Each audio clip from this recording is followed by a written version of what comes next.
ಮತ್ತು ಕೆಲವರು ಹೇಳ್ತಾರೆ ಈ ಕಾಲ ಕೆಟ್ಟೋಯ್ತು ಇವಾಗ ಅಂತ.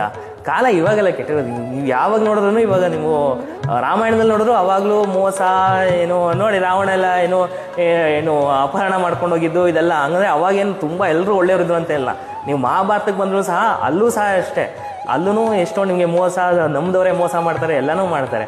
ತಿರ್ಗಾ ಅದಾದಮೇಲೆ ನಮ್ಮ ಸ್ವಾತಂತ್ರ್ಯ ಸಂಗ್ರಾಮ ಇದೆಲ್ಲ ತೊಗೊಳ್ತು ಅಂದರೆ ಅಲ್ಲೂ ಸಹ ಅಷ್ಟೇ. ಹಂಗೇನಂದರೆ ನಮ್ಮ ಪ್ರಥಮ ಸ್ವಾತಂತ್ರ್ಯ 1857 ಸ್ವತಂತ್ರ ಸಿಕ್ಬಿಡ್ಬೇಕಾಗಿತ್ತು. ಅಂದರೆ ಯಾರು ಮೋಸ ಗೀಸ ಮಾಡಿದ್ರೆ ಎಲ್ಲರೂ ಸ್ನೇಹಕ್ಕೆ ಅದಕ್ಕೆಲ್ಲ ಮರ್ಯಾದೆ ಕೊಡ್ಕೊಂಡಿದ್ರೆ ಅವಲೇ ಸಿಕ್ಬಿಡ್ಬೇಕಾಯಿತು. ಕಾಲ ಅನ್ನೋದು ಎಲ್ಲೂ ಚೇಂಜ್ ಆಗಿಲ್ಲ. ಮತ್ತು ಹೇಳ್ತಾರಲ್ಲ, ಸೊ ಅಷ್ಟೊಂದು ಸತ್ಯವಂತರಿದ್ರೆ ಇವರೆಲ್ಲ ಯಾಕೆ ಹುಟ್ಟಬೇಕಾಗಿತ್ತು? ಕೃಷ್ಣ, ರಾಮ ಇವರೆಲ್ಲ ಬಂದಿರೋದೇ ಅಸತ್ಯ ಹೆಚ್ಚಾದಾಗ ಅದನ್ನು ತಡೆ ಹಿಡಿದಾಗ, ಅದನ್ನು ಕಡಿಮೆ ಮಾಡೋದಕ್ಕೋಸ್ಕರ ಇವರೆಲ್ಲ ಹುಟ್ಟಿರುವಂಥದ್ದು ಅಂತ. ಬುದ್ಧ ಯಾಕೆ ಹುಟ್ಟಬೇಕಾಗಿತ್ತು? ಮಹಾವೀರ ಯಾಕೆ ಹುಟ್ಟಬೇಕಾಗಿತ್ತು? ಸೊ ಯಾವಾಗ ಅದೆಲ್ಲ ಹೆಚ್ಚು ಕಡಿಮೆ ಆಗುತ್ತೆ ಆವಾಗ ಅವರು ಜನ್ಮ ತಾಳಿ ಅವರು ಅವಾಗ ಅವರ ಅವತಾರದಿಂದ ಅವ್ರಿಗೆಲ್ಲ ಒಳ್ಳೇದು ಮಾಡೋದಕ್ಕೋಸ್ಕರ, ಅಂದರೆ ನೀತಿ ಮಾರ್ಗ ತಿಳಿಸೋದಕ್ಕೋಸ್ಕರನೇ ಅವರೆಲ್ಲ ಅವತಾರ ಮಾಡಿರೋದು ಅಂತ. ಸೊ ಕಾಲ ಯಾವತ್ತೂ ಚೇಂಜ್ ಆಗಿಲ್ಲ, ಇವತ್ತು ಹಿಂಗೆ ಇರುತ್ತೆ. ಮುಂದಿನ ಕಾಲದಲ್ಲೂ ಸಹ ಎಮೋಷನಲ್ಸು ಅದು ಹೆಚ್ಚು ಕಡಿಮೆ ಇದ್ದೇ ಇರುತ್ತೆ.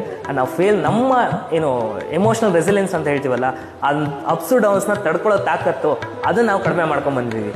ಸೊ ಆಗಿನ ಕಾಲ